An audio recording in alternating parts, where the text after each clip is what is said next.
ધારી તાલુકાના ગોપાલગ્રામ ખાતે બ્લોક રોડનું ખાતમુહૂર્ત કરતા ધારાસભ્ય જેવી કાકડિયાના ધર્મપત્ની કોકિલાબેન કાકડિયા, જેમાં ગોપાલગ્રામમાં ભૂગર્ભ ગટર તેમજ બ્લોક રોડ સહિત 10 લાખના અલગ અલગ વિસ્તારોમાં ખાતમુહૂર્ત કરવામાં આવ્યું હતું।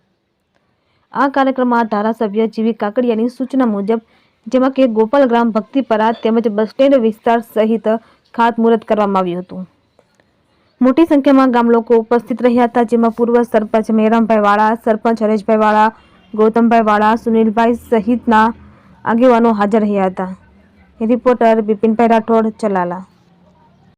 જી બેન, ધારાસભ્ય જેવી કાકડિયા, ધારી વિધાનસભા 94 વિસ્તારના ધારાસભ્ય જેવી કાકડિયાના ધર્મપત્ની કોકિલાબેન કાકડિયા આજે અમારા વિસ્તારના ગોપાલગ્રામની અંદર આજે એક સુંદર મજાનું ગતિશીલ સરકાર, વિકાસશીલ સરકારના જે ઉદ્દેશથી જે આ ગોપાલગ્રામની અંદર વિકાસ થઈ રહ્યો છે એનું આજે ઉદ્ઘાટન કર્યું। એક રોડનું કામ હતું, એક ભૂગર્ભ ગટરનું કામ ચાલુ છે અને અવેડા ઉપર છાપરું બનાવવાનું 10 લાખના કામની આજે મંજૂરી મળી છે અને એ 10 લાખના કામનું કાર્ય ચાલી રહ્યું છે। સુંદર મજાનું સરપંચ પણ ધ્યાન આપી શકે છે, તાલુકા પંચાયતના સદસ્યો છે, મારે મેરામ બાપુ છે અને ગોપાલગ્રામના પત્રકાર ભાઈ શ્રી પ્રતાપભાઈ, ખૂબ સરસ કાર્ય ગોપાલગ્રામની અંદર થઈ રહ્યું છે અને લોકોને આમાં ઉમંગ અને ઉત્સાહ પણ વધારી રહ્યા છે।